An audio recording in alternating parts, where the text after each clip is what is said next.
उस रात स्टेशन पर कोई ट्रेन नहीं थी।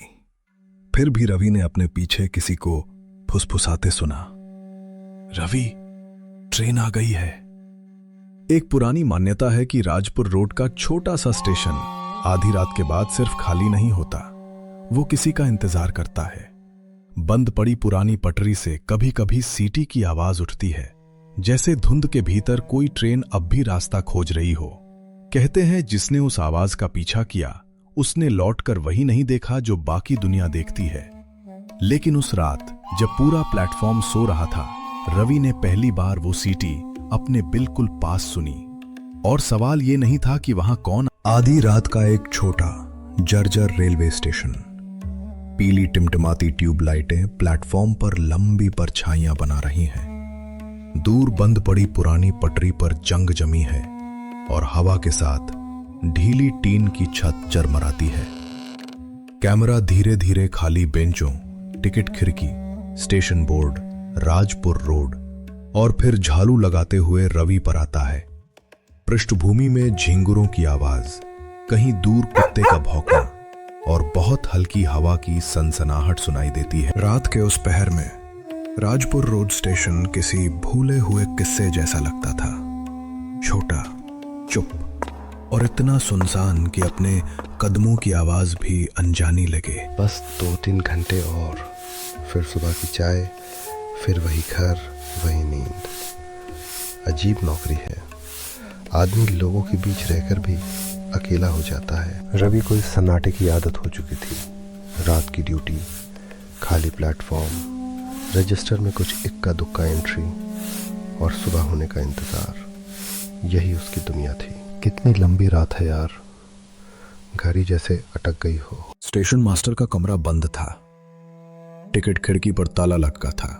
सिग्नल के खंबे पर लगी लाल बत्ती दूर अंधेरे में स्थिर जल रही थी, जैसे किसी भूली हुई चेतावनी की आखिरी आंख। प्लेटफॉर्म साफ, प्रतीक्षालय साफ, लैंप फीक, सब ठीक है। बस ये पुरानी लाइन हटवा क्यों नहीं देते?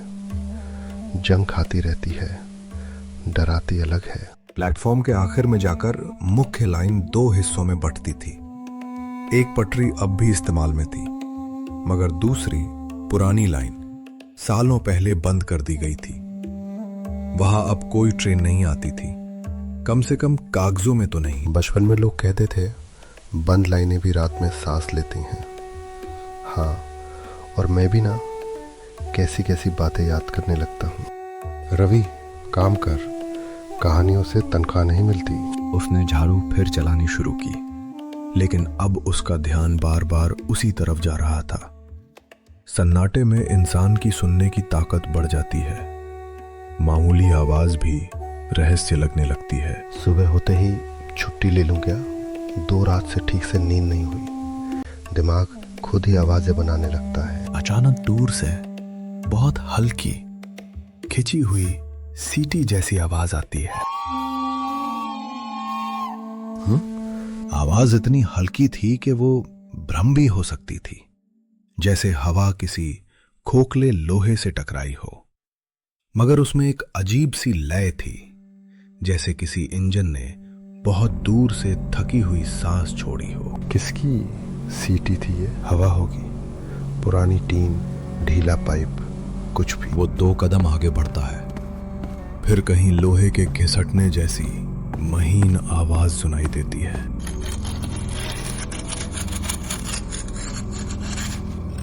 नहीं, ये हवा नहीं है। इस बार आवाज साफ थी, लोहे पर लोहे के रगड़ने की, धीमी, घिसटती, जैसे जंग लगी कोई भारी चीज पटरी पर सरक रही हो।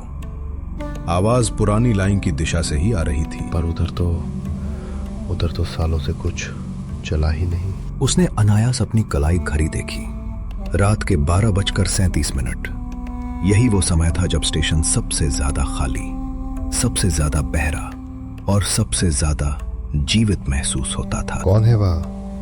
अरे, कोई है तो सामने आओ। कोई जवाब नहीं आया, सिर्फ हवा, टीन की चरमराहट और फिर एक बार वही सीटी।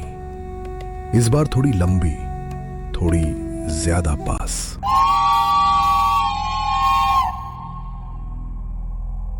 ये मजाक कौन कर रहा है? गार्ड साहब, शंभू, कोई है क्या? मगर रात की ड्यूटी में उस समय स्टेशन पर वो अकेला था। उसने खुद रजिस्टर बंद किया था, खुद ताले देखे थे, खुद आखिरी लैंप चेक किया था। वहां कोई नहीं होना चाहिए था। नहीं, पहले देखना पड़ेगा। अगर कोई आवारा लड़का घुसाया है तो, या कोई कबाड़ी।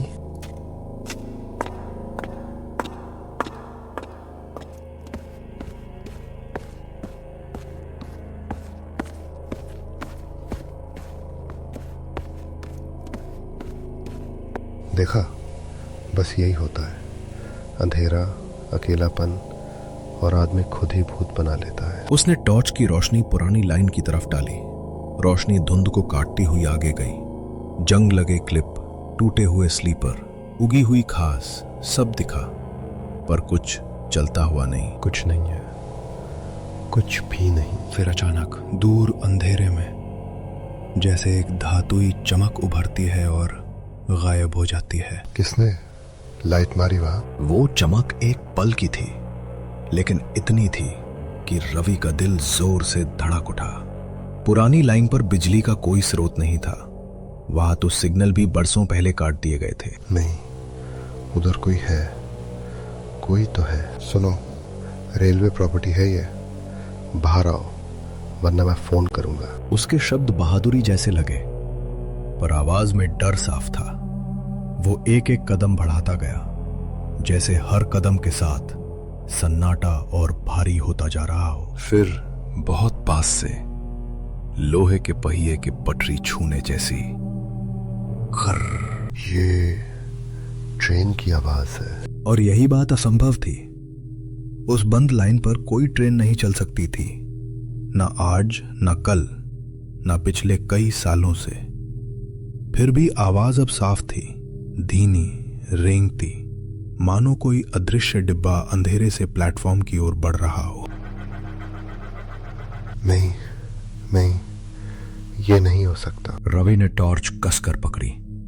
उसकी उंगलियां सफेद पड़ गईं। सामने धुंध के भीतर अब सिर्फ आवाज नहीं थी, एक आकार बनना शुरू हो रहा था। अगर उधर सच में कोई ट्रेन है तो फिर सवाल वहीं अटक गया, क्योंकि अगले ही पल बंद पड़ी पटरी से आती उस फीकी रोशनी ने पहली बार प्लेटफॉर्म के किनारे को छुआ।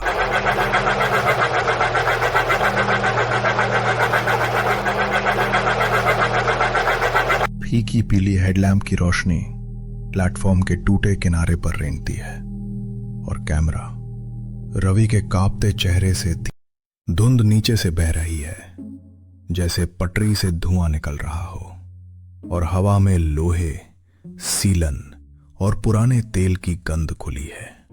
दरवाजा आधा खुला है, भीतर पूरा अंधेरा नहीं। टूटी छत के पीले बल्ब जैसी अनैसर्गिक झिलमिलाहट।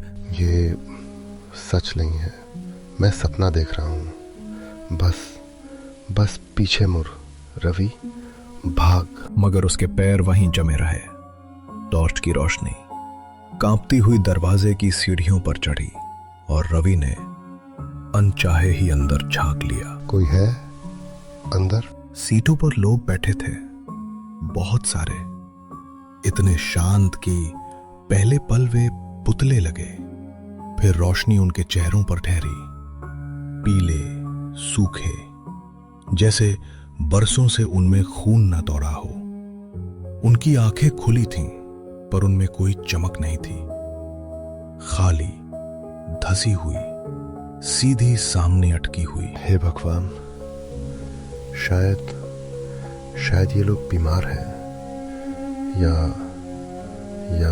वो झूठ पूरा नहीं कर पाया, क्योंकि उसी क्षण सबसे सामने वाली सीट पर बैठी एक बूढ़ी औरत की गर्दन चर की आवाज के साथ उसकी तरफ घूमी। फिर दूसरी, फिर तीसरी, एक एक करके पूरे डिब्बे में गर्दनें उसकी ओर मुड़ने लगी। देर हो गई। कौन हो तुम लोग? मुसाफिर जैसे तुम। ट्रेन रुकती नहीं, फिर भी तुम आ गए। मैं कहीं नहीं आ रहा, मैं बस प्लेटफॉर्म पर था। डिब्बे के भीतर किसी ने हिलना शुरू नहीं किया, फिर भी माहौल बदल गया। जैसे सारी नजरें नहीं, सारे इरादे उस पर टिक गए हों। खिड़कियों के बाहर धुंध मोटी हो गई और टॉर्च की रोशनी अब सीटों के बीच निगलती हुई लगने लगी। जो सुन ले वह बुलावे से बचता नहीं। चुप रहो, ये कोई मजाक है? शूटिंग चल रही है क्या? कौन भेजा तुम्हें? हमें कोई नहीं भेजता, नाम खुद आता है। नाम? जिसका नाम लिखा जाए सीट उसी की होती है। रवि का दिल पसलियों पर हथौड़े की तरह पड़ रहा था। उसने सीढ़ियों से पीछे उतरना चाहा, मगर उसकी नजर एक अजीब बात पर अटक गई। इन सबके कपड़े पुराने थे, अलग अलग जमानों के, पर सब पर एक जैसी धूल जमी थी, जैसे ये लोग कहीं पहुंचे ही ना हो। तुम लोग जिंदा नहीं हो। अब समझे? नहीं। वो झटके से पीछे हटा। उसका जूता प्लेटफॉर्म की टूटी ईंट से अटका, टॉर्च का गोला नीचे हिला और उसी पल उसके पैर के पास कुछ आकर गिरा, सूखे कागज की हल्की साफ आवाज के साथ। ये क्या? उसकी उंगलियां जम गईं। टिकट पर वही तारीख लिखी थी, आज की, इसी रात की, जैसे ये सफर उसके आने से पहले ही दर्ज किया जा चुका था। ये क्या? उसकी उंगलियां जम गईं। टिकट पर वही तारीख लिखी थी, आज की, इसी रात की, जैसे ये सफर उसके आने से पहले ही दर्ज किया जा चुका था। हमने कहा था नाम खुद आता है। नहीं, ये किसी ने रखा है, किसी ने मेरे साथ। पीछे भी देखो। क्या? टिकट का पिछला हिस्सा बेटा। रवि ने टिकट को पलटा। पहले उसे सिर्फ धब्बा दिखा, गहरा, सूखा, लाल, खून जैसा। फिर उस धब्बे के बीच उभरे हुए अक्षर दिखाई दिए, जैसे किसी ने उंगली डुबोकर नाम लिखा हो। ना, नहीं। उस लाल दाग के बीच साफ लिखा था, रवि। नहीं, ये मेरा नाम कैसे? क्योंकि टिकट तुम्हारा है। और सफर भी। मैं इस ट्रेन में नहीं चढ़ूंगा, सुन रहे हो? मैं नहीं चढ़ूंगा। चढ़ना हमेशा पैरों से नहीं होता, कभी कभी नाम पहले चढ़ जाता है। रवि ने टिकट हाथ से छोड़ना चाहा, मगर उसकी उंगलियां जैसे कागज से चिपक गईं। उसी पल डिब्बे के भीतर बैठे सारे मुसाफिर एक साथ उठने लगे, धीरे, एक लय में, बिना सीटों की आवाज के, बिना पलक झपकाए। दूर रहो, कोई पास मत आना। सीट खाली नहीं रखी जाती। समय हो गया। अब अंदर आओ। और तभी रवि की मुट्ठी में फंसा टिकट अचानक गर्म होने लगा। इतना गर्म जैसे कागज नहीं, जलता लोहा हो। उसके हाथ से धुआं सा उठा और टिकट के लाल अक्षर फैलकर उसकी हथेली पर उतरने लगे। ये क्या हो रहा है? उसने हथेली देखी। लाल चमकते हुए वही अक्षर उसकी त्वचा पर जल चुके थे। रवि। और डिब्बे के अंदर सब मुसाफिर एक साथ मुस्कुराए। टिकट कट चुका है। अगले ही पल ट्रेन का दरवाजा पूरी तरह खुला। भीतर का अंधेरा सांस लेता हुआ फैलने लगा और किसी अदृश्य ताकत ने रवि को सीढ़ियों की ओर खींचना शुरू कर दिया। नहीं, मुझे छोड़ो। कौन हो तुम लोग? मुझसे क्या चाहते हो? जो चढ़ गया वो उतरता नहीं। पर कुछ लोग जवाब देकर उतर सकते हैं। नाम जल गया है, अब झूठ नहीं बचेगा। रवि पीछे हटना चाहता था, लेकिन तभी उसकी नजर उस छोटी लड़की की कलाई पर अटक गई। टूटी चमड़े की पट्टी, गोल पीतल का डायल और कांच के नीचे जमी महीन दरार। ये घड़ी उसने पहले देखी थी, बहुत करीब से, बहुत अपने घर में। ये घड़ी, ये तो मेरे घर में थी। नहीं, पिताजी के पुराने संदूक में यही घड़ी। पहचान लिया? तुम कौन हो? ये घड़ी तुम्हारे पास कैसे आई? आई नहीं, मेरी थी। उस एक वाक्य ने रवि के भीतर बंद पड़ा दरवाजा तोड़ दिया। उसे याद आया, बचपन में उसने वही घड़ी अपने पिता के संदूक में देखी थी, और जब उसने पूछा था तो पिता ने संदूक झटके से बंद कर दिया था। उस रात भी, जिस रात वे हमेशा के लिए गायब हुए, उनके चेहरे पर ऐसा ही डर था। उस रात पिताजी बहुत बेचैन थे, बार बार घड़ी देख रहे थे। माँ पूछती रही पर उन्होंने कुछ नहीं बताया। क्यों बताते? सच बोलने में हिम्मत लगती है। और झूठ की कीमत दूसरों की जान से चुकाई जाती है। मुझे साफ साफ बताओ, उस रात क्या हुआ था? तुम्हें सुनना नहीं, देखना होगा। लड़की ने अपना छोटा सा हाथ उठाया और खिड़की की ओर इशारा किया। धुंध जो अब तक शीशे से चिपकी थी, भीतर की सांस से हिलने लगी और धीरे धीरे पर्दा बनकर खुल गई। खिड़की के उस पार अब रात का वही पुराना स्टेशन था, बारिश से भीगा, लालटेन की कांपती रोशनी में डूबा हुआ।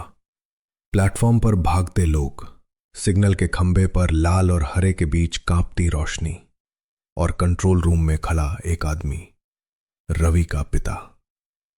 पिताजी, वो ड्यूटी पर थे। 2 ट्रेनें एक ही लाइन पर आ रही थी। एक को रोकना था, बस एक सही सिग्नल। पर सही काम देर से किया गया। या शायद किया ही नहीं गया। नहीं नहीं, ऐसा नहीं हो सकता। मेरे पिताजी। खिड़की में दिखता दृश्य और साफ हुआ। स्टेशन मास्टर के कमरे में रवि के पिता के सामने रजिस्टर खुला था, हाथ कांप रहे थे, और बाहर से किसी अधिकारी की ऊंची आवाज आ रही थी, समय बचाओ, लाइन खाली समझो, गाड़ी निकालो। ऊपर वालों को देर मंजूर नहीं थी। तुम्हारे पिता ने खतरा देखा था, उन्होंने गलती भी देखी थी। तो फिर उन्होंने रोका क्यों नहीं? उन्होंने वायर क्यों नहीं भेजा? सिग्नल लाल क्यों नहीं किया? क्योंकि उन्होंने सोचा शायद समय रहते निकल जाएगी, शायद कुछ नहीं होगा, शायद कोई जान नहीं जाएगी। लापरवाही हमेशा शायद से शुरू होती है। खिड़की के बाहर सिग्नल का रंग एक पल को भटका, फिर गलत लाइन पर हरी रोशनी जल उठी। दूर अंधेरे से आती सीटी अचानक दूसरी दिशा से आती दूसरी सीटी से टकराई, और अगले ही क्षण धुंध के भीतर लोहे, चीखों और टूटते कांच का भयानक विस्फोट फैल गया। बस करो। हमने भी यही कहा था, किसी ने नहीं सुना। मैं अपनी बेटी के लिए मिठाई लेकर लौट रहा था। मैं बेटे की शादी में जा रही थी, और मैं जिंदा घर पहुंचने की जल्दी में था। डिब्बे में एक एक चेहरा जैसे अपने अंतिम क्षण से भर उठा।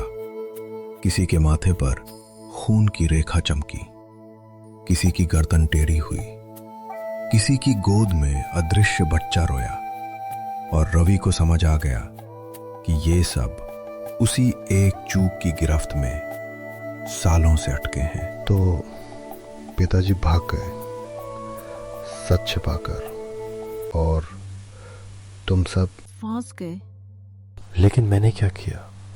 मुझे यहाँ क्यों बुलाया? क्योंकि खून अपने अधूरे हिसाब से भाग नहीं सकता। जिसने गलती की वो नहीं लौटा। तो अब उसका नाम लौटा है। रवि ने अपनी हथेली देखी, जलते अक्षर अब और गहरे हो गए थे, जैसे उसका नाम नहीं, उसके पिता का अपराध उसकी त्वचा पर लिखा हो।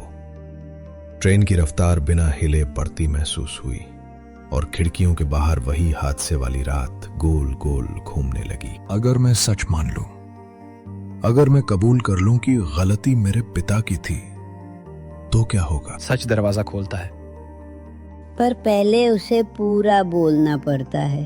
जोर से कहो रवि, ताकि ये ट्रेन सुन सके, ताकि रात सुन सके, ताकि हम सुन सकें। मेरे पिता स्टेशन मास्टर थे। उन्होंने खतरा देखा, फिर भी सही सिग्नल नहीं दिया। उनकी लापरवाही से यह हादसा हुआ।